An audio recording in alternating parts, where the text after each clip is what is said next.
Hey everyone, it's Mari. Welcome back to my channel. Today I have a 12 by 12 scrapbooking process for the Scrapbook Nerd online shop and blog, and I'm going to leave a link in the description box below for the blog and for the shop. And I'm going to be showing you here today how I created this layout and this background using some Distress Oxide inks.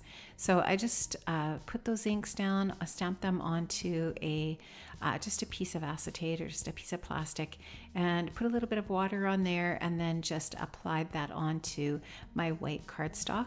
I am working on some basil marshmallow cardstock here, and you can just see that I did not, or perhaps you can't see, but I'll tell you, I did not treat the paper with gesso first. I am just working on this paper without anything protecting it. I didn't put too much liquid on the paper so it doesn't warp too badly, and I really like how this turns out in the end with regards to the background. So what I'm also going to be doing here is I'm going to be using a bunch of products from Dear Lizzy's new product line called Stay Colorful. And this line is in the Scrapbook Nerd shop. I love the collection. The colors are absolutely gorgeous. And I'm taking two 4x3 photos here, and I'm just matting them in one of the 6x6 papers from the 6x6 pad.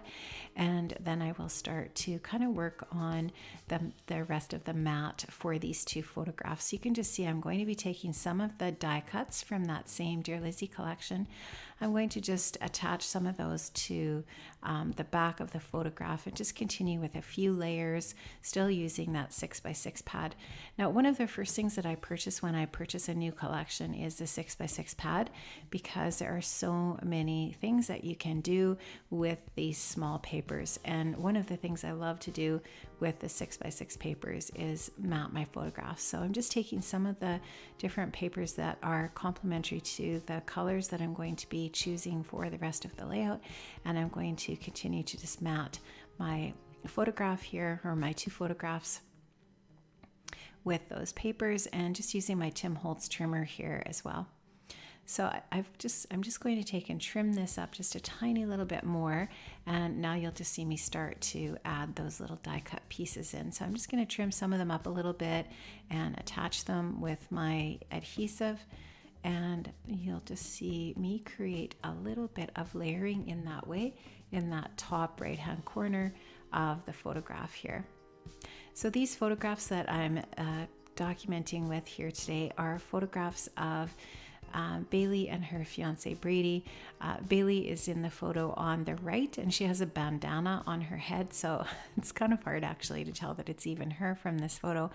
But what I'm documenting here is the two of them making their wedding invitations. So we created all of their wedding invitations ourselves and put them all together, and we bought some really pretty floral pattern paper, and we did envelope liners with them and the whole 9 yards. So it was a lot of fun to do together. We saved quite a bit of money, and it was kind of like a little bit of family bonding time, so that was cool, and I just wanted to document that here. So you can see that I took a piece of the floral patterned paper from the Dear Lizzy collection, and I fussy cut those flowers out. I actually created this layout as well for an online crop for Scrapbook Nerd recently, and the theme for this layout was blooms and blossoms. So you can see that I just took part of that I took part of that floral paper. I did not fussy cut all of the flowers out of it, but just enough for this layout. And you can see how I'm just kind of creating a kind of almost like a little scattering of florals off to the right side of that layout and I'm popping them, some of them up on foam adhesive just to create a little bit more dimension. And you'll just see me adding those all off to the right, just adding different sizes and shapes of the florals of the blooms here and there, scattering them around on the right side there. And then you also saw me add a doily to the mat or behind the photographs, and I've also added a little bit more of that Distress Oxide ink to the lower portion of the layout as well, just so that it tucks in behind the photograph, and that doily there, it's just kind of peeking out around the bottom of that doily. I'm also going to add a few of the puffy stickers from the Dear Lizzy Stay Beautiful collection as well, here and there. And I'm going to create another little cluster to the left of the photograph using more of those fussy cut floral pieces and that little die cut birdie that's also from the die cut pack. I really like how this turned out. It was super simple to put together. It shows you how fussy cutting some of those floral pieces can really create a lot of interest on your layout. And of course, just using a little bit of simple mixed media with that Distress Oxide ink is just another really easy way to create an interesting background for your layout. And I just took some pieces of foam tape and I just cut them into really thin strips. I wanted to create this title piece. As the title for the layout, it says "Good Times Ahead." I really love the gold glittery effect of this title, and I really liked it, and I just thought there was a perfect place for that above the photograph and to the left a little bit, and so that will be the placement of that title piece. So you'll just see me add that to the top area there. And then all I'm going to do after that is add a few sprinkles in Heidi Swapp Gold Color Shine. And I will add a little bit of journaling and some stamping to the bottom of the layout.